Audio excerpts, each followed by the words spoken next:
It was 3 a.m., and James had just finished another porn binge. He slammed his laptop shut, disgusted, discouraged, and depleted. His mind raged with questions, shame, and accusations. Why did I just do that? On the backside of the binge, he could think a little more clearly, and his thoughts almost drove him crazy. He saw clearly that his life had become one horrible cycle of addiction. A memory of porn, then fantasy, then a half-hearted attempt to resist, then the irresistible force of desire, followed by a headfirst plunge. This had become his life. The next day, when his mind began to clear, he searched Google. Why do people view porn? One particular article caught his eye. Porn, it's all about medicating pain.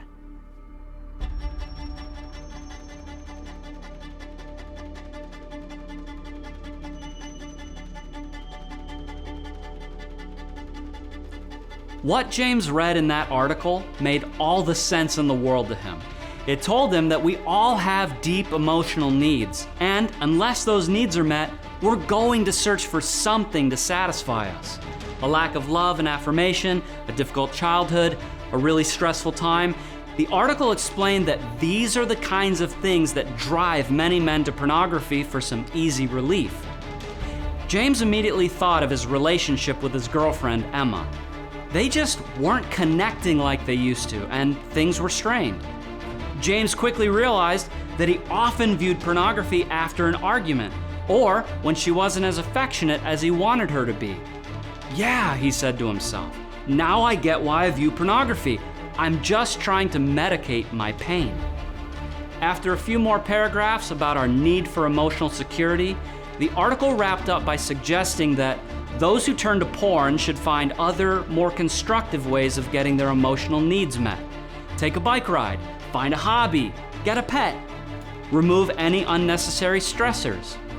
Like Emma, he half joked to himself. Convinced that this was his answer, James closed his laptop, satisfied with another half-truth that keeps people addicted to porn. Now, I want to make something clear. I agree that there are times that men like James might turn to sexual sin as a means of temporarily shutting down emotional pain. After a painful argument with a girlfriend or a spouse, a guy might grab his smartphone and look at porn. If someone else gets the promotion he thought he deserved, he might look at pictures of naked people. But to say that this is the primary reason why people turn to porn is a gross exaggeration. People turn to porn because it's pleasurable and they're addicted to pleasure. So that's the first half-truth here. But even more damaging is the therapist's solution. Go find something less destructive to become addicted to.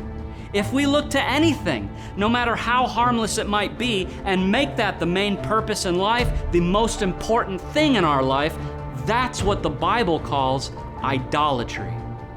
Now, idolatry is not a word that we often use in this day and age, but if you grew up in church, I'm sure you've heard it before. In ancient Israel, idolatry was really straightforward and very obvious. Yahweh told his people not to worship any of the gods of the other nations. They were to worship him alone. Now, you've got to understand, to those ancient people, the gods were not just statues. They believed that their gods provided them with what they needed for life. So worshiping a god was not about doing empty rituals. It was about making sure that they got bread and water, wool and flax, oil and wine. So put yourself in their shoes. If things weren't going real well in Israel and you knew that next door there was plenty of provision, protection, and pleasure, wouldn't you be tempted to add that God into the mix to see which one would come through? But that is deeply offensive to God because God himself is what his people need. He calls himself Yahweh Ra'ah, the Lord my shepherd, and Yahweh Rapha, the Lord my healer. He calls himself Yahweh Jireh, the Lord provides, and Yahweh Shalom, the Lord is peace. God is and always has been longing to be everything to his people. He wants to be our rock, our fortress, our light, our strength, our help, the lifter of our head, our salvation, our fountain, our hope, the strength of our heart, the upholder of our lives. I could go on and on. God's tender heart has always gone out toward His people, yearning to meet their needs. And when His people turn to something else, it stirs up loving jealousy. And not only is idolatry offensive to God, it's always destructive to God's people. In ancient times, the gods of the other nations were corrupt and barbaric, and anyone who served them would become just like them. On the one hand, the people would give themselves to corrupting sex rituals at the temple, and on the other hand, they would slaughter their children to satisfy the bloodlust of the gods.